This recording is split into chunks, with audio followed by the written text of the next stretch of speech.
...21:05 en la República Argentina. Bueno, ajustado lo técnico, la dificultad. Vamos a continuar hablando con el colega Emilio Bianco, periodista deportivo especializado en boxeo. Emilio, usted recién habló, hizo mención a lo que fue el cierre de Luna Park, pero hace poco tiempo se cerró la agencia Telam. Usted tuvo la oportunidad de trabajar justamente en esa agencia de noticias. ¿Qué nos puede comentar al respecto? Yo puntualmente, esto pasó hace un año, después en realidad fue el tercer intento de cierre de la agencia Tela, ¿no? Porque ya hubo dos anteriores que, bueno, afortunadamente se pudieron superar. Uno fue en la década del 90, otro en el 2018, y este último en el 2024, el año pasado, lamentablemente terminó, con lo cual lo que a mí me parece que es una tragedia, ¿no? Pero no lo hablo solamente por las cantidades por ahí de gente que se quedó sin trabajo, sino porque la agencia era realmente federal, nacional. Nosotros teníamos corresponsalías en todo el país, estábamos permanentemente con el contexto que ya hablábamos antes, contacto con gente de otras provincias. Yo cada vez que tenía que ir a alguna provincia por algún motivo, que fuera, aún sea un tema personal, lo primero que hacía era ir a la corresponsalía, saludar al corresponsal, con el cual habíamos compartido a lo mejor telefónicamente un montón de charlas y nunca nos habíamos visto personalmente. Y además uno tenía información permanente de lo que sucedía en todo el país, no solamente en el caso mío de deportes, sino otras secciones de lo que fuere. Y vos verdaderamente tenías un sentimiento de orgullo nacional, verdaderamente. Esa es la palabra, ¿no? Un sentimiento de orgullo de estar en contacto con todos tus compatriotas, y te estoy hablando de Jujuy hasta Ushuaia. La agencia cubría toda la Argentina, todas las provincias, por supuesto la tuya también. Y yo realmente creo que fue un tremendo golpe, porque además también a través de lo que era, digamos, la cabeza, ¿no?, de la empresa, que era por supuesto Buenos Aires, por una cuestión, viste, de técnica, ¿no?, se emitía no solamente a otras provincias, que se enteraban también de lo que pasaba, sino internacionalmente.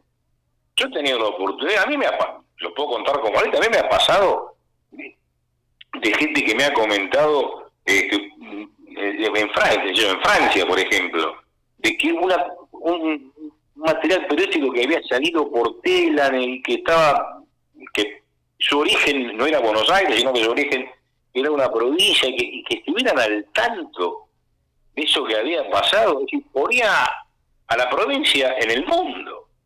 Es decir, lo que realmente yo creo que fue una pésima decisión cerrar la agencia.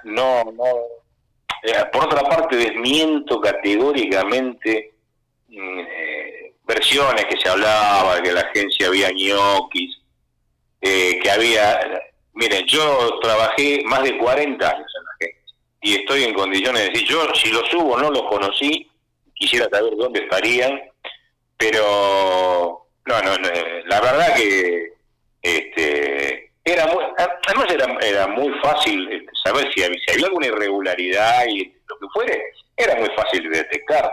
La agencia, muchos decían, no, porque se trabajan 800 personas. Lo que no dicen es que trabajaban 800 personas porque trabajaban en toda la Argentina, no en la ciudad de Buenos Aires.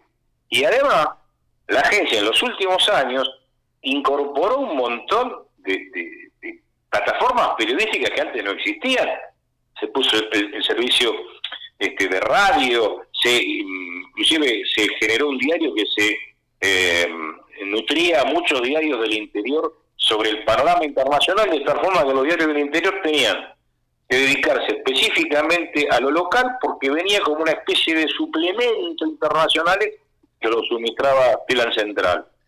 Podcast, servicio audiovisual, bueno, se agregaron montones de servicios periodísticos en toda la Argentina, no solamente en la ciudad de Buenos Aires, y claro, había más o menos 800 aparte, aclarémosle a la gente que no lo conoce, que también tiene una esfera publicitaria que tiene que ver con las cuentas publicitarias de organismos del Estado, que atendía gente, por supuesto, que era especializada en el tema, y que por supuesto eso también implica que mucha gente trabaje. Bueno, repito, eran, calculo, más o menos unas 800 personas en toda la Argentina, en todas las actividades que te mencioné, y te hago una comparación para tu público que te escucha lo tenga claro. Una agencia era exactamente el equivalente a lo que puede ser la agencia F en España, Associated France Press en Francia, DPA en Alemania, y agencias nacionales, ¿sí? Bueno, cualquiera de esas agencias, para que tu público tenga una idea, para comparativamente, tienen 3 o 4 veces el personal que tenía Tela. Bien. Clarito. Claro, exacto, sí, coincidimos con su concepto, Emilio. Emilio, sabemos que usted es muy seguidor del boxeo internacional. A su criterio, sí, ¿cuáles son los 5 mejores boxeadores libra por libra del mundo en este momento? Y mira, el que más vende es el Canelo Álvarez, pero no es el mejor. Digamos, yo haría un ranking, pondría a Alexander Usyk, que acaba de retener el título pesado, y lo fundamento en esto, es campeón indiscutido, es decir, campeón de los 4 organismos más conocidos del boxeo, porque aclaremos, hay más de 4 organismos en el boxeo internacional. Lo que pasa es que nos manejamos con los 4 más conocidos y con los 4 que son reconocidos por la Federación Argentina de Boxeo, por la FAB. Es decir, hay otros como la IVO, la UBO, etcétera, que no tienen vínculos con la Federación Argentina de Boxeo, pero que también existen, son organismos menores. Pondría yo, si primero fue campeón indiscutido de los 4 organismos, y ya lo fue de la categoría inferior, de los cruceros. Es decir, ha sido, barrió 2 categorías, la de los cruceros y la de los pesados, porque le ganó a todos los más importantes. Lo pondría yo, sí, que en primer lugar. Después lo pondría a un boxeador para mí excepcional, completo, que es Terence Crawford, que ahora va a pelear justamente con el Canelo Álvarez en septiembre. Lo pondría el monstruo japonés, Naoya Inoue, también otra bestia que vino de abajo, fue campeón mundial de mosca, super mosca, super gallo, ahora se va a pasar a pluma. Nosotros tuvimos, lamentablemente, la oportunidad de conocerlo cuando lo noquea a Omar Narváez. Omar Narváez viaja a Japón y le gana muy rápidamente. Es un boxeador que en ese momento era casi desconocido y que ahí tuvimos la oportunidad de conocerlo, ¿no? Verdaderamente un monstruo. En tercer lugar, después en cuarto, quinto, bueno, un boxeador que para ganar está con mucha inactividad, porque hace rato que no pelea y en la única, digamos, en sus últimas peleas no lució bien, es Gervonta Davis, también un invicto, una pegada tremenda. Y quinto lugar, déjame pensar en quinto lugar aquí, bueno, hay muy buenos, los campeones semipesados, cualquiera de los 2 podría estar en ese lugar, me refiero a Dimitri Bivol, a Beterbiev y a Bivol, a cualquiera de los 2 están para ocupar ese lugar. Y hay figuras que están apareciendo en el boxeo, que son campeones también, pero que todavía no tienen un desarrollo. Pues yo digo, para estar en ese sitial vos tenés que tener un historial de años en el boxeo, no de corto plazo, y además haber por ahí combatido en más de una categoría, como es el caso de los boxeadores que yo te mencioné recién.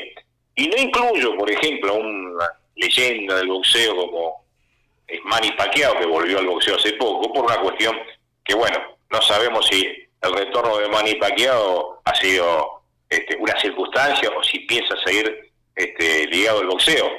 Pero recordemos que Manny Pacquiao tuvo una extensísima carrera como profesional y además comenzó siendo campeón mundial mosca y fue escalando de categorías hasta ser campeón mundial en categorías superiores como la welter. Un monstruo. Es tremendo. Y de hecho, volver al boxeo como volvió él, después de, a los 40 y pico de años, creo 47, no me acuerdo con exactitud la edad de Manny Pacquiao, creo que tiene 47, volver al boxeo a esa edad, después de varios años de inactividad, y empatar con un campeón mundial vigente, como era el caso de Mario Barrios, bueno, demuestra que es un monstruo, claramente. Ahora, no sé si lo de Manny va a tener continuidad o no, o fue, él en verdad vuelve al boxeo porque quería darse el gusto de batir el récord de George Foreman, de ganar, ser el hombre más longevo en conseguir un título del mundo. Foreman creo que lo cumplió los 46 por ahí, y él quería superar esa marca. Si le ganaba a Barrios lo hubiera conseguido. No sé si va a seguir en el boxeo en pos de ese objetivo, o bueno, se dio el gusto de volver y queda ahí en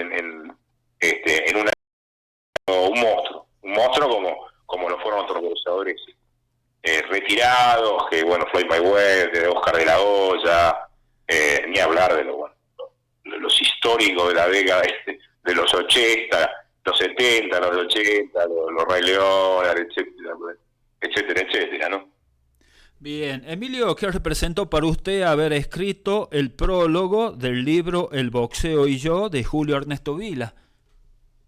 Mira, fue realmente un orgullo, y yo tuve la oportunidad no solamente de escribir un prólogo de boxeo, sino que también tuve mucho que ver con el capítulo en el cual Julio habla del boxeo femenino, porque Julio, digamos, no le agradaba mucho el tema del boxeo femenino, nunca lo vio bien, y me pidió a mí que yo colaborara en ese capítulo para culminar el libro. Así que, además de escribir el prólogo, tuve una colaboración importante en lo que es el capítulo específico que se dedica al boxeo femenino.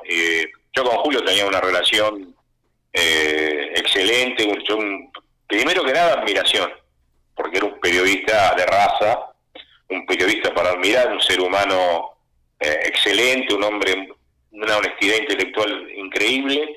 Tuve la oportunidad de trabajar con él haciendo transmisiones pocas, pero en Canal 9 y en Teis Sport también, porque a veces yo lo reemplazaba a Osvaldo Príncipe cuando Osvaldo por ahí viajaba a Estados Unidos por algún motivo, y me tocó también compartir transmisiones con Julio, un caballero, un señor, además una persona que yo creo que de los más grandes periodistas de boxeo de la historia, junto con Ulises Barrera, el Gordo García Blanco, bueno, Osvaldo Caffarelli, Ricardo Arias, bueno, un montón de monstruos, pero el tipo, la verdad, no te hacía sentir un pan.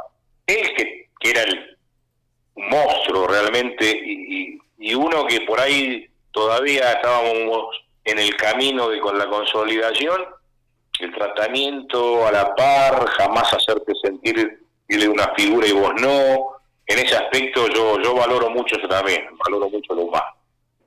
Bien, perfecto, buenísimo. Emilio, le decimos que fue un gusto enorme tener por primera vez su palabra en nuestro programa, en este ciclo denominado A Puño Limpio por la 96.5, la más grande, emisora de Chilecito en la provincia de La Rioja. Muchas gracias por su tiempo, éxitos y buena suerte en la vida y en su tarea profesional, que sabemos que la está desarrollando en el programa Planeta Boxing Radio. Le mandamos un fuerte abrazo también a Andrés Vázquez, nuestro amigo. Y bueno, un abrazo grande para usted y que esté muy bien. Ha sido un placer enorme. El placer realmente ha sido para mí, Daniel.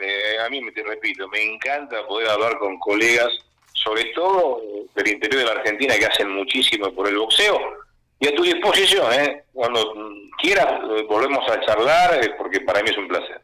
Muchísimas gracias, igualmente. Que esté muy bien. Ha sido un gusto enorme y que tenga una muy buena noche. Igualmente para vos y para toda tu audiencia, esa hermosísima provincia que es La Rioja. Muchísimas gracias. Bien, así hemos tenido la palabra del periodista deportivo especializado en boxeo, Emilio Bianco, una de las caras visibles del exitoso ciclo Combate Space. Esta entrevista fue cortesía de Nord Sport, artículos de boxeo.